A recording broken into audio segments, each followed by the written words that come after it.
The People Not Titles podcast is brought to you by Land Trust Title Services, your partners for results.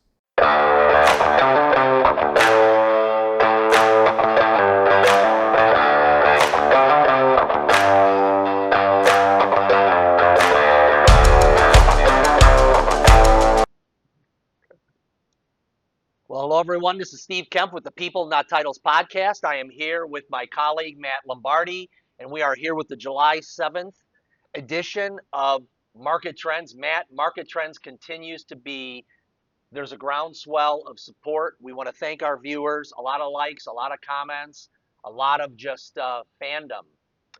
I love it, and I thank everybody for their support in watching us. We try and bring breaking news, interesting news items each week, and every week there's something new coming to the table. Absolutely. So yes, it's always a pleasure to be here with Steve and sharing all this great information with our listeners and viewers in the thousands now. Yes.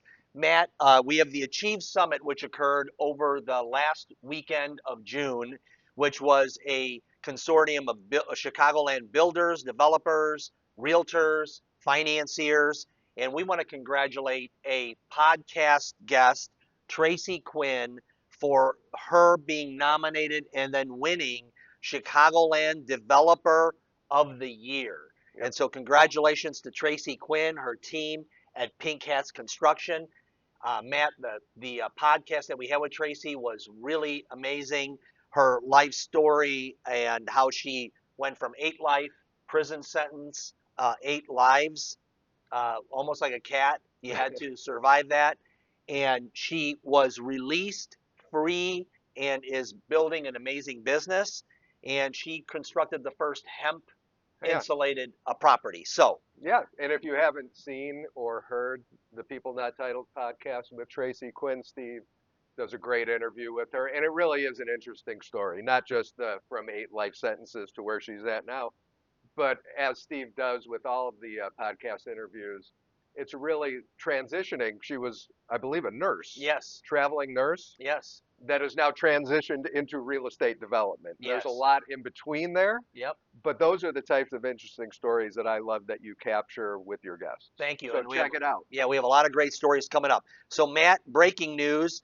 We have Chris Morton that is announced as the new CEO of ALTA, which is the American Land Title Association. Tell us about Chris. So let's start off with what is ALTA, an Yeah. American Land Title Association. So each industry has their main association. We talk about National Association of Realtors on every episode. They're the Realtor Association.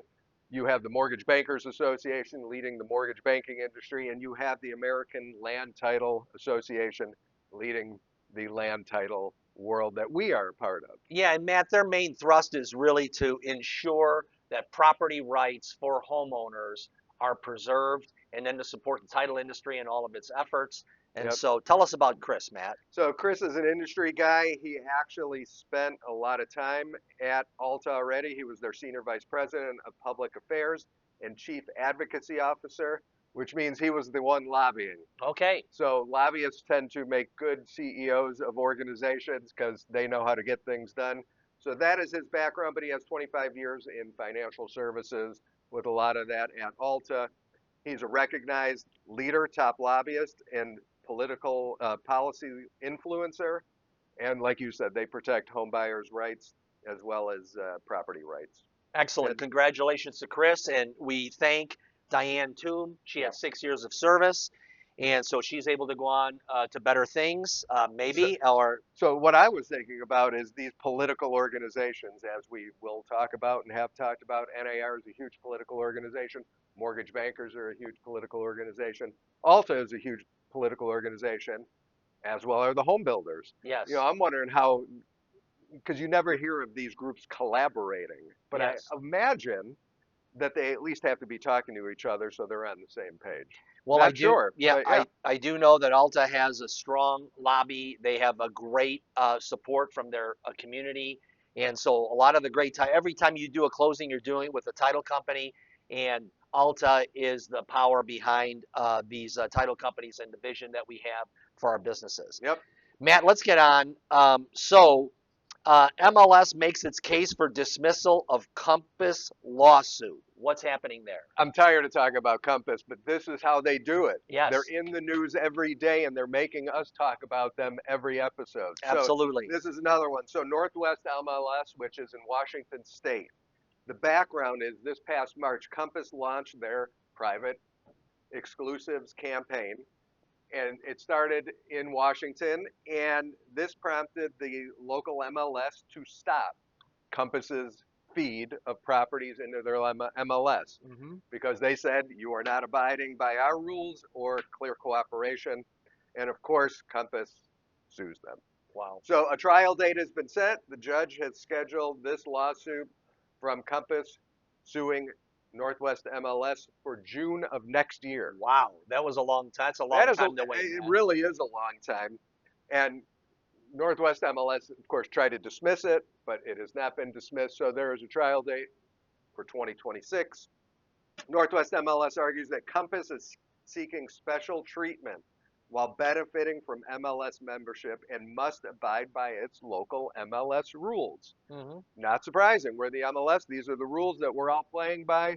You have to Compass, play by them too. we've talked about it on many episodes. And so the claim is Compass is undermining fair competition and consumers' welfare. Yeah, and Matt, Compass I see is maybe toggling a little bit from the private listing network and our exclusive a secret squirrel listing thing. They're toggling that to more freedom of operation and these kind of things. So we'll see how much Refkin believes, the CEO of Compass, in his philosophy of the private listing network and the Compass listing network with their secret book is the best. We'll see. Once again, what's in the best interest of consumers and not necessarily for Compass and or their shareholders. Moving on, Matt, more, yes, exactly. More on with Compass. They're basically saying we have not and will not adhere to clear cooperation. And Refkin sent off an email on July 4th, right before he left the office for July 4th. He fired one off saying, Yeah, he we're fired not off in. to NAR Yes. saying we are not going to, we have not and will not adhere to your clear cooperation policy. Very similar to what Hobie Hanna did from Hanna Holdings, Yep. saying, taking NAR and saying, sending a letter, email, however you want to phrase it. We don't need to abide by this. We don't care what it is. We're not doing it. Matt, there's a few things in play here that I'm thinking about as I see this. One is the philosophy of private listing network versus the MLS. But the other one I think that the entire industry resonates with in some way is that NAR has this stranglehold over agents with access to the MLS. So on one side of it, you have them advocating kind of for this freedom or full transparency on every listing. However, behind the scenes, there is continued monopoly on the access to the listing. So this is an interesting evolution of where things are heading. So we're not talking about this, but NAR's current president, who will be the longest serving NAR president because of all the things that have happened, Yes. Kevin Sears will be there, I think, just over 2 years. Okay. He sat down for an interview with Inman over last week at one of their conferences, and they asked him, talking about CCP, Clear Cooperation Policy, and in essence, his answer was, we have representatives on all of our committees from all parts of the country, including these member companies such as Hanna, Baird Compass. Warner, Yeah. Compass. So there's, in theory, members at the table who are helping drive the decisions for this nationwide, clear cooperation policy is for all states. So Sears is saying we're being collaborative, we're listening to everyone, and this Correct. is how we're coming up with this policy. And to be clear, clear cooperation is owned by the NAR. So it's Right. sometimes it's like this is separate. That nope, NAR, MLS, clear cooperation. It is all one big pot. Right. And this is part of what's known as organized real estate. Yes. Other countries don't have this system, Right. which I think is a positive, good thing I of do how too. we operate it on so many different levels Absolutely. for consumer choice advocacy, for the business professionals who are driving the business and being compensated appropriately for what they do. So this does not necessarily happen in other countries. Okay. So this is a good thing. I think it You know, is. you need a group to sort of manage it, but when you have so many different entities and stakeholders saying, no, I don't like this, your policy here, I'm going to do my own, it's interesting to see what will happen. Yeah, and my view is, Matt, if the clear cooperation and the MLS falls apart, I think the NAR is going to go the way of the dinosaur Yep. in some ways. Okay, let's speak of, Matt, a lot of kerfluffle, a lot of news about the one big beautiful bill, and the NAR put something out saying, "Hey, we won. We've championed the NAR goals into this one big beautiful bill." Let's talk about some of the things that were included that were positive.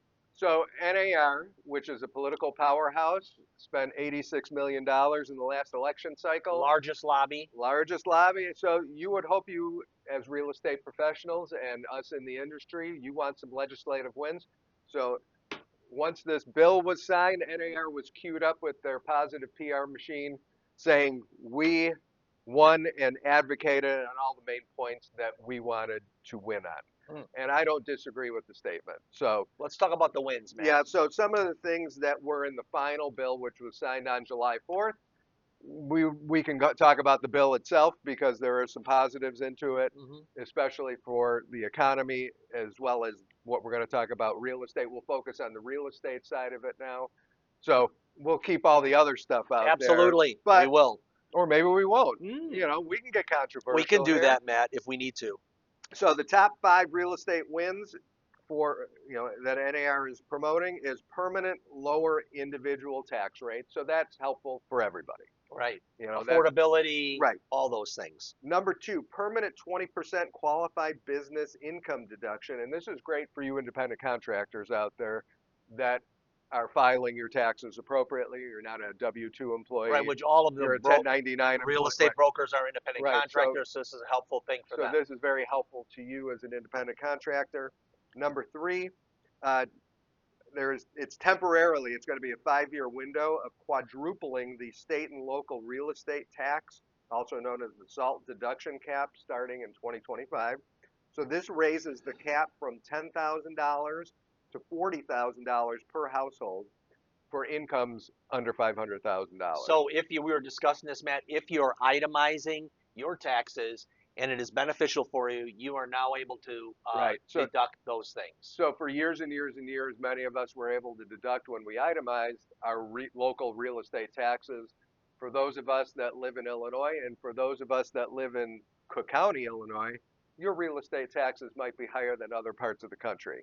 So this is advantageous for people like us here in the Chicago area to federally, if we itemize our taxes, to actually put in the full amount of taxes. The previous bill, if I'm not mistaken, you were capped at $10,000 if you're itemizing. So this increases that, which is very helpful for... Hey, thanks for listening to the People Not Titles podcast. We are brought to you by our great sponsors, Land Trust Title Services, your partners for results. Upper echelon homeowners that have a higher tax bill. Great. So that's it. Number 4, this protects 1031 like-kind exchange and business SALT deductions. So 1031 exchanges. Investors. So this is good for you real estate investors. There are actually some other stuff within there. And then number 5, permanent mortgage interest deduction.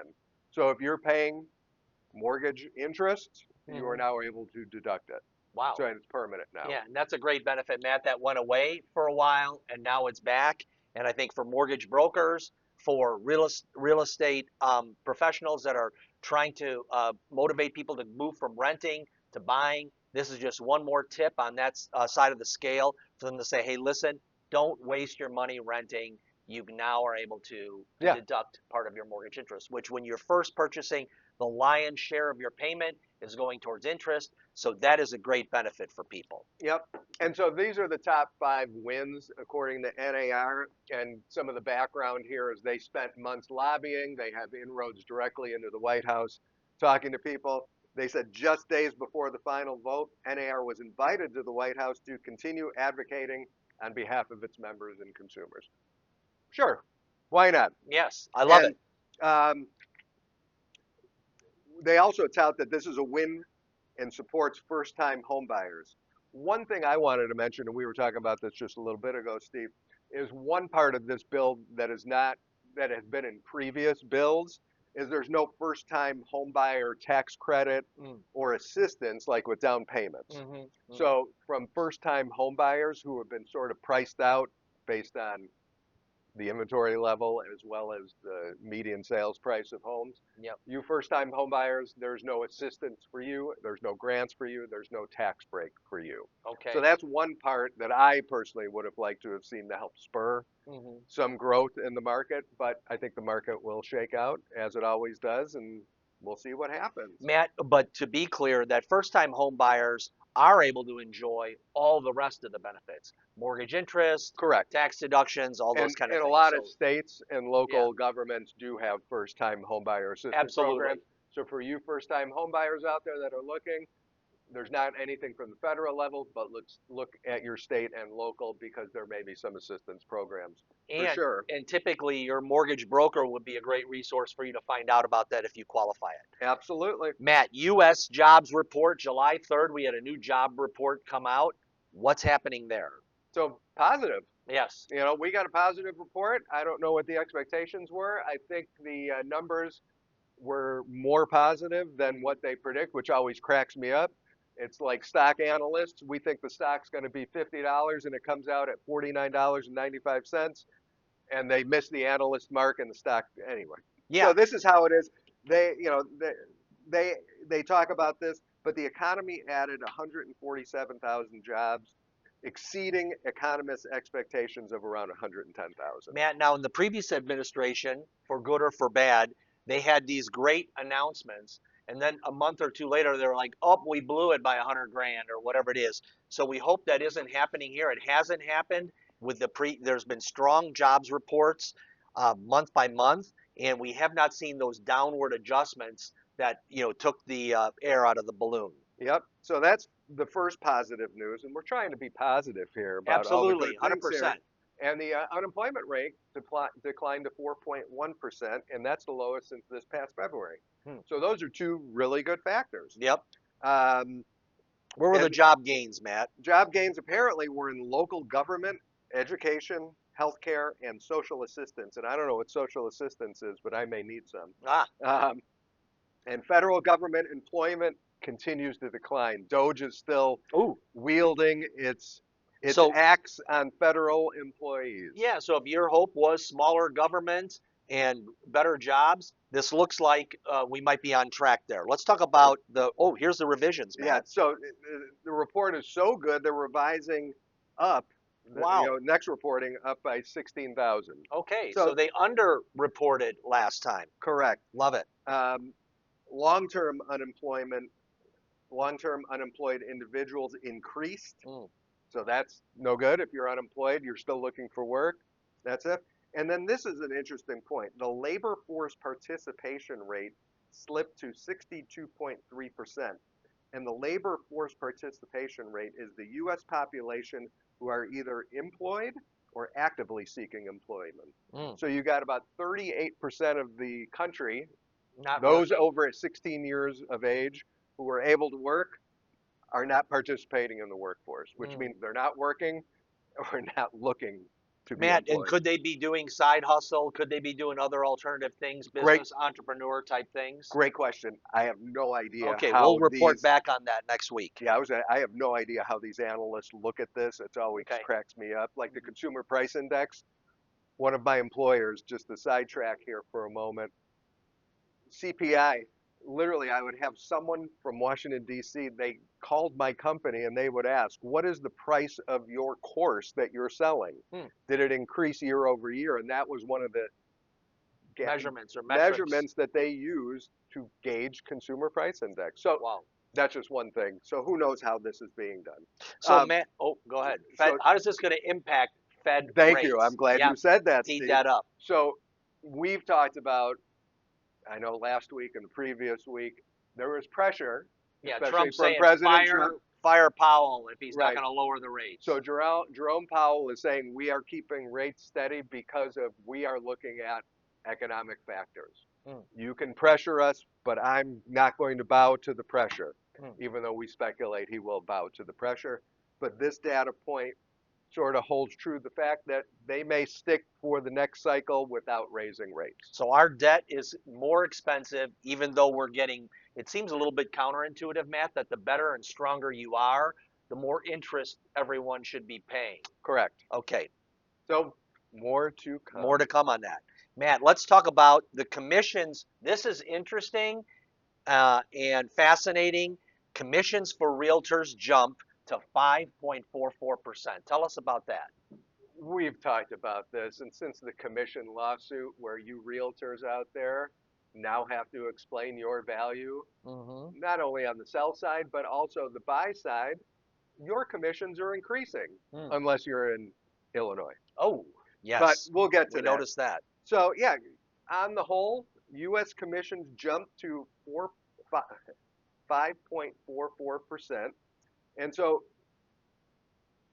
where are we? Seller agents are averaging 2.77%, equating to $3,600 on a on a typical home sale.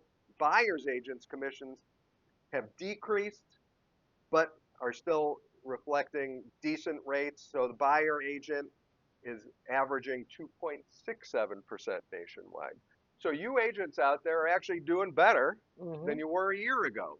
Yeah, so there was a lot of talk, Matt, in August of 2024 that agents are going to become irrelevant, their commissions, they're making too much and all that. And so what the agents did was they had a campaign to say, listen, we're going to explain exactly what we do, how do we do it, and guess what? The consumer was more than happy to pay a professional for their real estate services. I think that's great news for our industry. And I mentioned Illinois is ranked the third lowest nationally with a commission rate of 5.18%. Mm. So a little less than the rest, but the Do you have majority of any the, you have any opinion on why that is, Matt? I actually don't. My thought is it's just part of an outlier in that agents either aren't communicating their value enough, or home buyers and sellers are harder negotiators and people are willing to take a lower commission based on what they perceive as what they want to do to get the deal done. Yeah, How I about you? yes. I want to hear Yeah. your take Well, you want to on hear it. my take. Well, I two things come to mind. One is I think Chicagoland with the reduced inventory, there are less corn on the ground for the chicken to feed on, and so you have some brokers that their first way to win business is lower their commission. So that's one thing. I think the second thing is that as you have agents in the pool, there's this declining of agent population. I think as the agent population declines and the professionals remain in the market, the professionals who are going to stay are going to be worth more than those who are declining. And so I think you're going to see that. That's my prediction. You're going to see this number go up in Chicagoland because you're going to have a washout of the unprofessionals that are reducing their rate, selling themselves short, and you're going to have the professionals who are worth every penny that they are paid are going to be in the business and getting higher dollar amounts. Amen. Okay, Amen. so Matt, let's talk about what Land Trust has on anything else on the commissions, Matt. No, I'm good with the commissions. Just, hey, you agents out there, speak your value, negotiate appropriately, help your consumers, home buyers and sellers get the house that they deserve. Amen, Matt. So we have a Zoom session coming up Wednesday. Tomorrow. Yes, Oh, not tomorrow. Wednesday, July My 9th. goodness, I'm getting so Yeah, it excited. could be tomorrow when we post this, Matt. Wednesday, July 9th. 9th at 11 o'clock. Steve is moderating with special guest Alan Stern. I'll be part of a panel as well as a couple of our sales reps, Anya Poulet, Yep. as well as Denise Hellstrom. But we're going to talk about networking. And if you're a good networker, that's great. Are you an expert networker? This will help you get to that next level. Plus, you get Steve's free book. Awesome. Amazing content, amazing And is information. there any upcoming podcasts? I know you have some things queued up that Yeah, you want to talk we about. have amazing list of guests coming up.